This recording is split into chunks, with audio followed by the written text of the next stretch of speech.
రాష్ట్రం అవినీతి అక్రమాల కబ్జాలకు నిలయంగా మారిపోయిందని, అవినీతి లేని పాలన అందించడమే భారత్ పార్టీ లక్ష్యమని ఆ పార్టీ అధ్యక్షులు జెడి లక్ష్మీనారాయణ అన్నారు. శ్రీకాకుళంలో మీడియాతో మాట్లాడుతూ వైఎస్ఆర్ పార్టీ అధికారంలోకి వచ్చిన తర్వాత ప్రత్యేక హోదా కేంద్రంతో పోరాడు తీసుకొస్తామని హామీలు గుప్పించి అధికారంలోకి వచ్చిన తర్వాత కేంద్ర ప్రభుత్వంలో కుమ్మక్కైపోయారని, ప్రత్యేక హోదానే మర్చిపోయారని అన్నారు.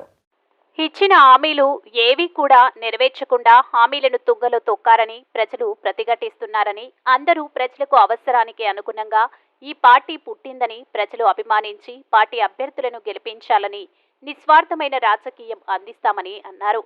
అన్ని వర్గాల వారు ఈ ప్రభుత్వంలో తీరని ఇబ్బందులు పడుతున్నారని, రాష్ట్ర ప్రజలు 151 మంది ఎమ్మెల్యే ఇచ్చినప్పటికీ అభివృద్ధి మాత్రం శూన్యం అయిపోయిందని, రాష్ట్రం అప్పుల్లోకి నెట్టికపోయిందని, దీన్ని అధిగమించాలంటే సమర్థవంత నాయకత్వం కావాలని, దాన్ని అందించడానికి ముందుకు వచ్చామని తెలిపారు.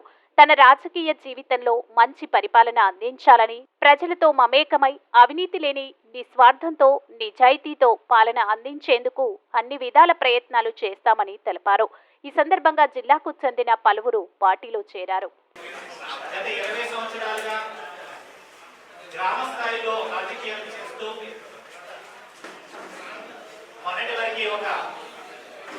జాతీయ పార్టీకి ఈ జిల్లా వారికి ఆహ్వానం పలుకుతున్నాం.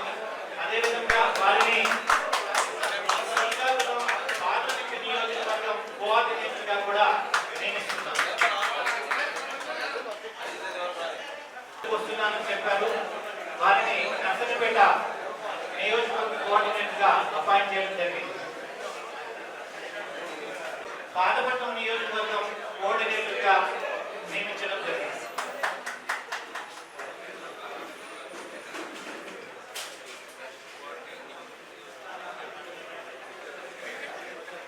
యువతలో స్ఫూర్తి కలిగిస్తూ ఉన్నటువంటి నాగేశ్వర గారిని ఆహ్వానిస్తూ వారిని శ్రీకాకుళం నియోజకవర్గం కోఆర్డినేటర్గా నియమించడం జరిగింది.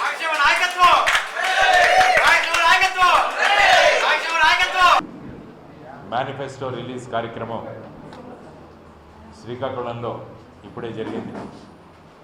డిసెంబర్ 22న ఈ పార్టీ గురించి ప్రధానమైన అనౌన్స్మెంట్ విజయవాడలో చేయడం జరిగింది. ఆ తర్వాత ఈ 2 నెలల సమయంలో ప్రజల్లోకి మేనిఫెస్టో తీసుకెళ్లడం ప్రధానమైన కర్తవ్యంగా జై భారత్ నేషనల్ పార్టీ ముందుకు వెళ్ళింది. ఎందుకంటే ఒక పార్టీ గురించి, ఆ పార్టీ యొక్క ఉద్దేశాలు ఏంటి, ఆ పార్టీ యొక్క ఆశయాలు ఏంటి అన్నవి ప్రజలకు తెలియాల్సిన అవసరం చాలా ఉంది. అందువల్ల మొత్తం ఆంధ్రప్రదేశ్ రాష్ట్రంలో అనేక జిల్లాల్లో ఈ మేనిఫెస్టోని రిలీజ్ చేసుకుంటూ మేనిఫెస్టోని ప్రజల్లోకి తీసుకెళ్తూ జై భారత్ నేషనల్ పార్టీ ముందుకు వెళుతోంది.